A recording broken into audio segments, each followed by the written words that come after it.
Welcome everyone, it's 2:40 midnight.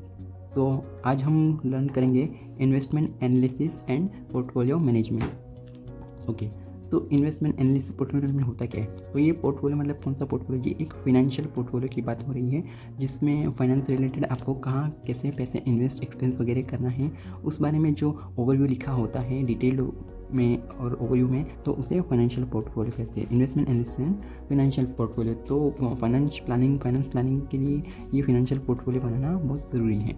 तो आइए हम आगे सीखते हैं इसे। तो बेसिक से स्टार्ट करते हैं। तो बेसिक्स में मैंने 4 पॉइंट कवर किए हैं: financial security, sustainability, growth and retirement. तो इस 4 पॉइंट के बेसिस पे हमें पोर्टफोलियो बनाना है। तो ये 4 पॉइंट से शुरुआत करते हैं। फाइनेंशियल सिक्योरिटी मतलब हम कैसे फाइनेंशियली सिक्योर्ड रह सकते हैं, कोई भी प्रॉब्लम ना आ सकते हो। और सस्टेनेबिलिटी, सिक्योरिटी सस्टेनेबिलिटी में डिफरेंस है। सस्टेनेबिलिटी मीन्स लास्ट बहुत लंबे समय तक फाइनेंशियल टिके रहना। एंड ग्रोथ, तो हमें सस्टेनेबिलिटी एंड सिक्योरिटी ही नहीं चाहिए, हमें फाइनेंशियल ग्रोथ भी चाहिए, हमें आगे भी बढ़ना है, हमें रिच भी होना है। एंड सबसे इम्पोर्टेंट रिटायरमेंट। तो रिटायरमेंट प्लानिंग भी फाइनेंशियल प्लानिंग का एक इम्पॉर्टेंट हिस्सा है, तो हमें वो भी देखना चाहिए। तो let's go proceed to next slide. Financial security. तो फाइनेंशियल सिक्योरिटी में पहला पॉइंट ही है फाइनेंशियल सिक्योरिटी, क्योंकि सबकी फाइनेंशियल सिक्योरिटी की डेफिनेशन अलग अलग हो सकती है। हम किसी एक थियोरेटिकल डेफिनेशन पे रिलाई ना करते हुए हमें अपनी खुद की फाइनेंशियल सिक्योरिटी की एक डेफिनेशन बनानी होगी कि हम एग्जैक्टली फाइनेंशियल सिक्योरिटी मानते किसे हैं। तो आइए इससे शुरुआत करते हैं। तो फाइनेंशियल सिक्योरिटी पहले इसमें पॉइंट कवर किया जाए तो सबसे पहला ही है personal debt and loan management. तो आजकल लोन लेने का जो रेशियो है कुछ ज़्यादा ही बढ़ गया है। पहले सेविंग्स का रेशियो ज़्यादा था, बट अब लोन्स का रेशियो ज़्यादा है।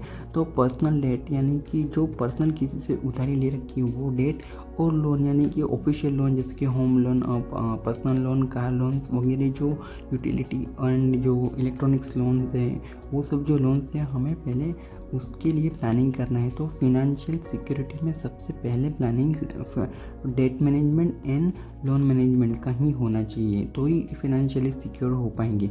फिर है 12 मंथ्स का रनवे, यानी कि हमारे पास इतने पैसे सेविंग अकाउंट में या एफडी में होने चाहिए जिसका यूज़ करके हम 12 मंथ तक सर्वाइव कर सके इन केस ऐसी कोई इमरजेंसी आ गई कि जिससे रेगुलर इनकम बंद हो जाती है।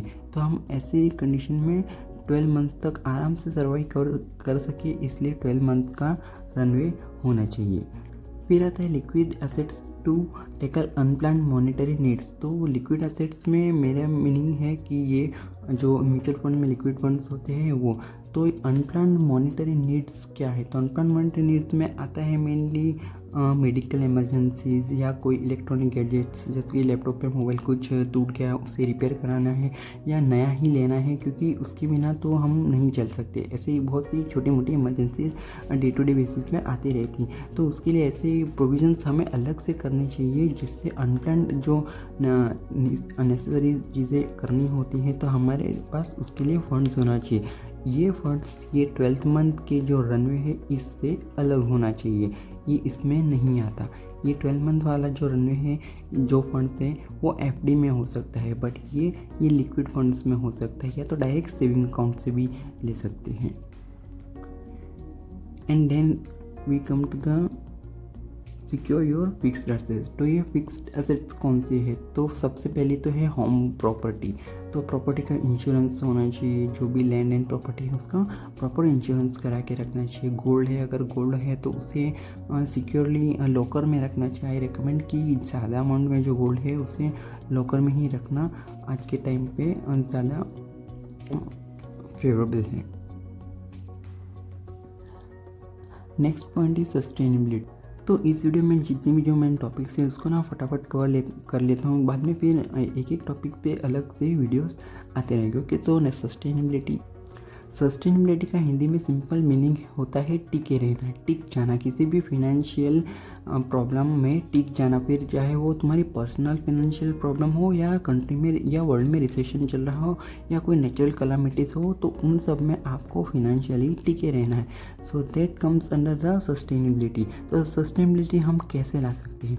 तो उसका कुछ पॉइंट्स हैं। तो ये प्रीपेड एक्सपेंस यानी कुछ एक्सपेंस ऐसे होते हैं जो हम प्रीपेड कर सकते हैं, जैसे प्रीपेड रिचार्ज। तो अगर आप फ़ोन का रिचार्ज कर रहे हैं तो 1 महीने 2 महीने से बेटर है आप सीधा 1 ईयर का रिचार्ज करिए। अगर कोई आप प्रीमियम सर्विसेज ले रहे जैसे अमेज़ॉन प्राइम, हॉटस्टार है, ऐसी कोई भी चीज़ें जैसे टीवी केबल ऐसे, तो 3 मंथ 6 मंथ्स की जगह आप सीधा 1 ईयर का प्लान ले लीजिए। It may look like expensive but वो लॉन्ग टर्म के लिए अच्छा है। तो ये प्रीपेड एक्सपेंस कीजिएगा।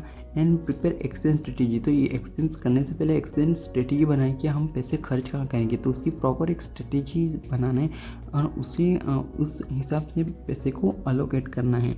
Differentiate between need and wants. Needs and wants यानी कि किस चीज़ की हमें ज़रूरत है और क्या चीज़ हमारे ड्रीम्स हैं, तो उसके बीच में हमें डिफरेंशिएट करना चाहिए। एंड उसके बाद ही हमें एक्सपेंस स्ट्रेटेजी बनानी चाहिए।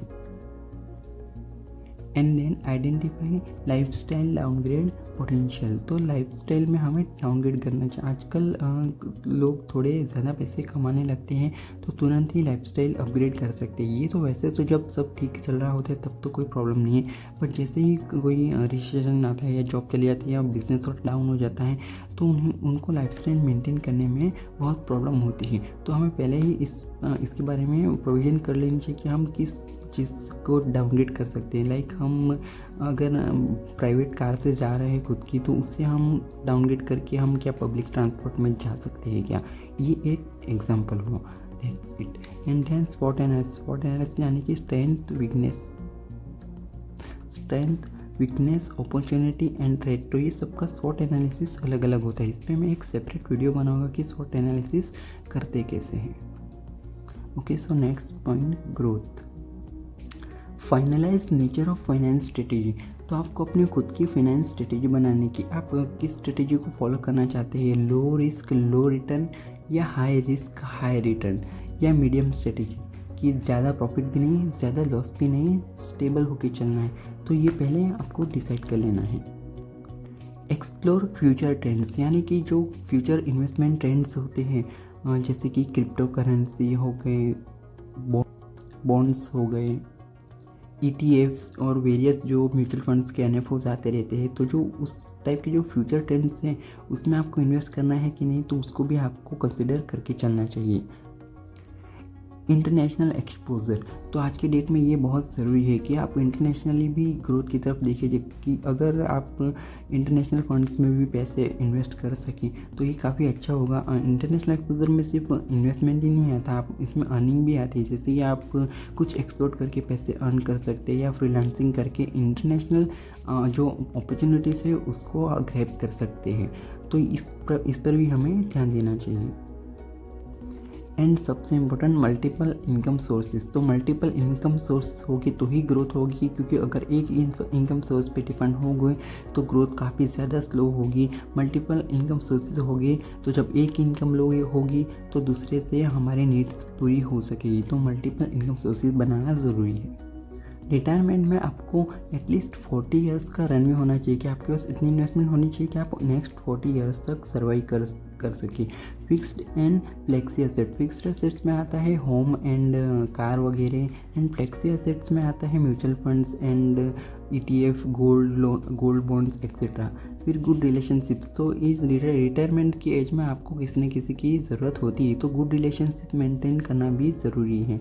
एंड देन आता है टू फिक्स्ड इनकम और पेंशन। तो फिक्स इनकम में आप SWP यानी सिस्टमेटिक विड्रॉल प्लान ले सकते हो, और आपका पेंशन हो तो वो पेंशन या पेंशन पॉलिसी सभी से ले सकते हो, और पेंशन प्लान होना ज़रूरी है। And finally minimize and destroy your recurring expenses. जो मैंने पहले कहा था कि प्रीपेड एक्सपेंसेस जो फाइनेंशियल प्लानिंग में जो पहले जो आया था उसमें, तो वो स्ट्रेटेजी यहाँ पे फॉलो करनी है हमें। 1 साल के सारे एक्सपेंसेस एक साथ ही कर देने जिससे रिकरिंग एक्सपेंसेस का कोई टेंशन ना हो। तो ये था हमारा फाइनल। So thanks. आपको वीडियो कैसे लगा ज़रूर बताइएगा, और आगे कौन से टॉपिक पे और वीडियो चाहिए वो भी ज़रूर बताइएगा। Thank you.